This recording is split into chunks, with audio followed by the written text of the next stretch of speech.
السلام عليكم. فيديو جديد بقى هنجرب فيه مطعم هو فاتح من فتره قريبه وبيقدم حاجه بتتقدم في مطاعم كتير قوي، بس هو في عنده كام تريكايه كده خلوني ان انا اجيب المطعم ده واجربه. المطعم ده اسمه كزدوره. انا ما اعرفش ايه كزدوره بصراحه، يعني لو في حد هيعرف يكتب لنا في الكومنتات. المطعم ده بيقدم شاورما لبناني، بس بيقدمها بكذا طريقه، يعني مره في عيش لبناني، مره عيش عراقي، مره عيش فرنساوي. ده غير برضه انه في عنده سندوتشات برجر، وفي ساندوتش تاني كده يعني انا مش فاكر كان اسمه ايه، والله فاكر، بس يعني كنت متوقع ان هو يطلع حاجه وطلع حاجه تانية خالص. يعني وانا بفتح وبصور كده لقيت الموضوع غريب، ففي حاجات شكلها حلو بصراحه، والسندوتشات مخدومه يعني وانا بصور في شغل عالي. بس عايزين بقى قبل ما نبدا الفيديو، اللي مش مشترك اشترك في القناه ويعمل لايك للفيديو.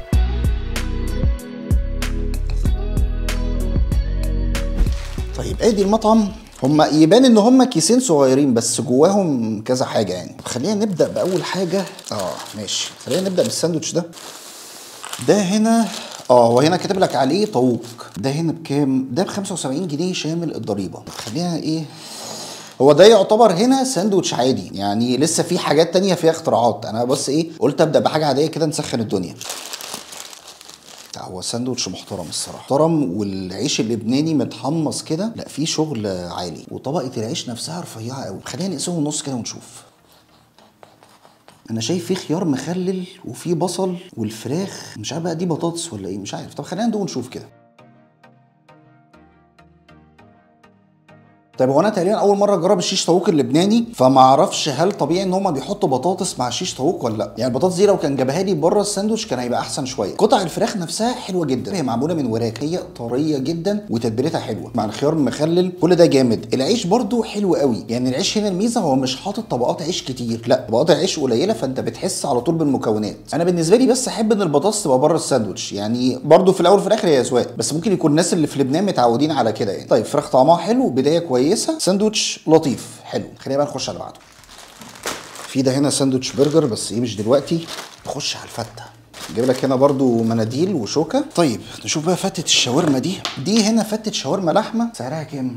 دي هنا سعرها 95 جنيه شامل الضريبه. بالنسبه للكميه اللي قدامي يعني هو مش احسن حاجه. طيب موضوع الاسعار ده هنتكلم فيه بعدين، بس يعني خلينا نشوف الطعم الاول. انا شايف هنا شرايح لحمه متقطعه رفيع قوي، متقطعه حتت كبيره جدا يعني، وفي برضو خضره وفي رمان. موضوع الرمان ده غريب بصراحه. ده غير ان في صوص ابيض كده، وده في الغالب هيبقى صوص زبادي مع العيش. طيب انا عمال اقلب، يعني المفروض دي فتة شاورما لحمه، يعني المفروض شاورما لحمه ومعاها رز، لا هنا هي شاورما لحمه وعيش. فمش عارف برضو هل الفته اللبناني بتبقى كده ولا ايه النظام. خلينا نجرب كده الشاورما مع العيش. ايه الحلاوه دي؟ ايه ده انا ما كنتش متوقع منها حاجه خالص خالص. لا ان انت طب ثواني ندوق برضو بالرمان. هو تاتش الرمان غريب شويه بس قشطه، ما عنديش مشكله معاه. لا انا منبهر باللحمه. انا دايما بالنسبه لي شاورما لحمه يعني شاورما مصري بس لا يعني انا منبهر بصراحه. الحلو بقى في الفيديو ده ان انا جايب عيش صامولي ده بيبقى عيش عراقي اصلا، حاطط فيه شاورما لحمه، وحاطط بقى كمان معاه شويه اضافات كده. هندوق ونشوف. هنا انا اعتبر بدوقها لوحدها، يعني الشاورما طعمها حلو، العيش تمام كويس، هو يمكن بس كميته كتير شويه بس قشطه ما عنديش مشكله. تاتش الرمان حلو. الصوص الابيض ده انا كنت فاكره صوص زبادي، هو تحسه صوص زبادي متخلط بحاجه تانية، انا مش عارف ايه هي، يعني اول مره ادوق الطعم ده. فهي فته على بعضها لذيذه مختلفه شويه، بس انا مستني بقى ادوق الشاورما اللحمه دي معاها شويه الحبشتكنات اللي موجوده كده في الساندوتش. حاسس ان انا هتمزج منها قوي. الحقيقه يا جماعه العيش العراقي ده المفروض اسمه عيش صامون مش صامولي. هتلاقوني تقريبا طول الفيديو بقول عليه صامولي، مش عارف ليه بس هو اسمه عيش صامون. طيب نخش على اللي بعده، وهو ساندوتش برجر. يعني هو اي نعم مطعم بيقدم شاورما، بس انا قلت برضه اشوف البرجر عنده شكله عامل ازاي.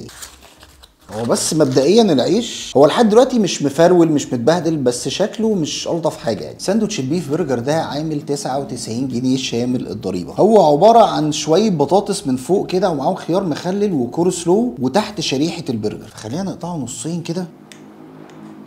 الساندوتش لما قطعته من النص كده، شريحه البرجر يعني سمكها محترم، وقطع البطاطس كتير مع خيار مخلل مع الكول سلو. انا بالنسبه لي طبعا ساندوتش برجر ومعاه كول سلو دي غريبه يعني.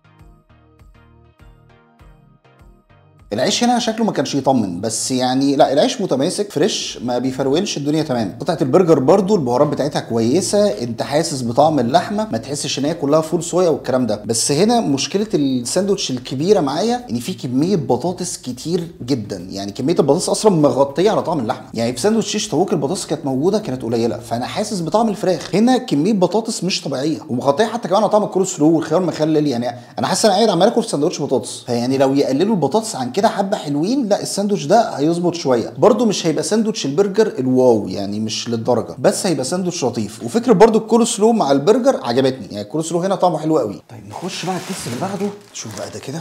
طيب ده بقى هنا الساندوتش اللي انا مستنيه بقى. ده هنا ساندوتش شاورما لحمه في عيش صامولي. كاتبين هنا حتى في الريسيت اراكي بيف، اللي هو عشان عيش عراقي يعني. ده هنا 85 جنيه شامل الضريبه. الساندوتش يعني انا عن نفسي اول مره اجرب العيش العراقي ده، بس الساندوتش شكله يفرح. يعني كميه الشاورما اللي محطوطه كتير جدا، وفي طحينه وطماطم وخضره وبصل، يعني تحسها شاورما مصري في نفسها كده. طيب خلينا نقسم نصين كده. الساندوتش ريحته قويه جدا، شكلي هتبسط قوي بصراحه. ممتاز ممتاز، ايه الحلاوه دي. طيب انا عن نفسي اول مره اجرب العيش العراقي ده، يعني هو شكله ما كانش عاطفي قوي بصراحه، بس لما دقته حلو قوي. يعني هي طبقته مش تخينه زي العيش الفرنساوي، ولا هي رفيعه زي العيش اللبناني، لا هي حاجه ايه، مش هقول في النص، بس اقرب شويه ان هي تبقى رفيعه. بس البرنس هنا في الساندوتش ده الشاورما مع الطحينه، يا ربي ايه ده، يعني تحس فيها من طعم الشاورما المصري. الشاورما مع الطماطم مع الخضره مع البصل مع الطحينه الكتير، الطحينه برده مش كتير اوفر يعني، بس محطوطه بنسبه كويسه. كل ده يفكرك بالشاورما اللحمه المصري الحلوه بتاعتنا كده. فلا ساندوتش مزجني جامد الصراحه، جامد يعني. ده احلى حاجه دقتها من اول ما بدات الفيديو. خش بقى الساندوتش ده، بعد كده فاضل ساندوتش اخراني كده، ده انا مخليه الاخر لان ده شكله هيبقى البرنس بتاع الفيديو ده. طيب الساندوتش ده اسمه ايه؟ هو اسمه غريب كده. الساندوتش ده اسمه مروش تشيكن ساندوتش. انا مش عارف ايه مروش ده، بس تفتح كده. ده سعره كام؟ ده سعره 65 جنيه، يعني ده يعتبر ارخص حاجه معانا النهارده. ده بقى هنا العيش الفرنساوي، بس هو شكله مختلف شويه كده. الساندوتش بقى انا كنت فاكر ان هو قطع فراخ وكده، بس لما فتحت لقيته نساير فراخ كتير جدا، ومعاه خيار مخلل وفي صوص وفي توابل محطوطه كده، تحسها شبه الكاري شويه. طب خلينا نقسمه نص كده. انا اول مره اشوف في حياتي ساندوتش فراخ يبقى نساير فراخ كده، دايما بتبقى قطع فراخ. الساندوتش ناشف قوي قوي. طيب هو في قطمه تاكلها تلاقي الفراخ ناشفه ومفيش صوص، وفي قطمه تانية تلاقي فيه صوص والدنيا تمام. هل الساندوتش عجبني؟ يعني مش عارف، مش احسن حاجه. يعني البهارات اللي موجوده انا مش عارف احدد طعمها قوي، لان انا اول مره اكل حاجه بالطعم ده، بس طعمها ما ضايقنيش تمام. فكره الفراخ النساير برده تمام، ما عنديش مشكله، بس الساندوتش على بعضه مش مميز في حاجه. يعني الصوص مع البهارات مع الفراخ الدنيا لطيفه تمام، بس مش اللي انا اجيبه تاني بصراحه. حاسس ان هو كان محتاج اضافه تانية او حاجه، مش عارف. العيش بس فعلا هو اللي مميز، يعني فعلا عجبني قوي، واخد تحميصه برده مدياله طعم حلو. طيب خلينا بقى نخش على اخر ساندوتش معانا، وهو العيش البريوش. تعالى بقى كده. ده هنا عيش بريوش شاورما فراخ، عامل 89 جنيه شامل الضريبه. ده بقى هنا هو جايبه في علبه لوحده كده. تعالى بقى كده يا معلم، ليه حاططهولك ايه في الورقه دي كده. الساندوتش ده شكله يجوع بطريقه مش طبيعيه. وانا اول مره برضو اجرب العيش البريوش. الساندوتش هنا بقى شكله اجرام، يعني متحمص من فوق ومن تحت كده. انا قلقان بس ان طبقه العيش تخينه قوي، ومكوناته شاورما فراخ وتوميه وخيار مخلل وبطاطس، بس الحمد لله مفيش بطاطس كتير يعني.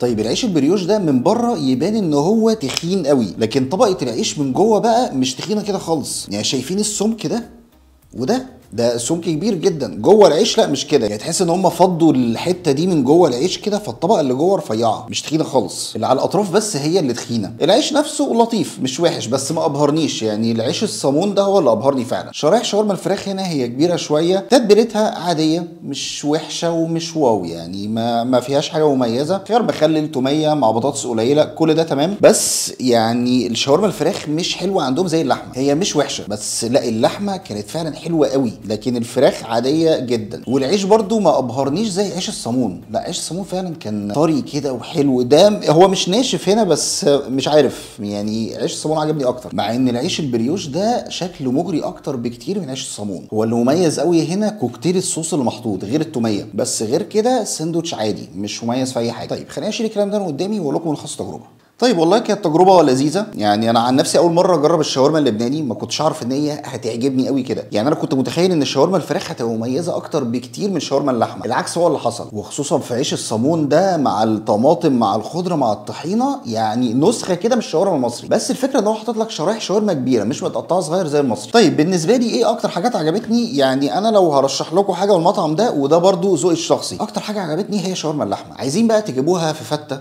عايزين تجيبوها في عيش بريوش، في عيش صامون، ايا كان تحفه مالهاش حل. اما بالنسبه للاسعار فقبل التعويم كنت اقول لكم الاسعار غاليه، بس بعد التعويم يعني مش عارف بصراحه اقول على الاسعار دي غاليه ولا هو ده بقى العادي دلوقتي ولا ايه بالظبط. في موضوع الاسعار ده ان شاء الله هقدر احدده اكتر في الفتره اللي جايه لما الواحد يجرب كذا مطعم كده ويشوف الاسعار بقت عامله ازاي. وبس كده، دي كانت نهايه الفيديو. ما تنسوش بقى تعمل لايك للفيديو وتشتركوا في القناه. اشوفكم ان شاء الله الفيديو الجاي. سلام.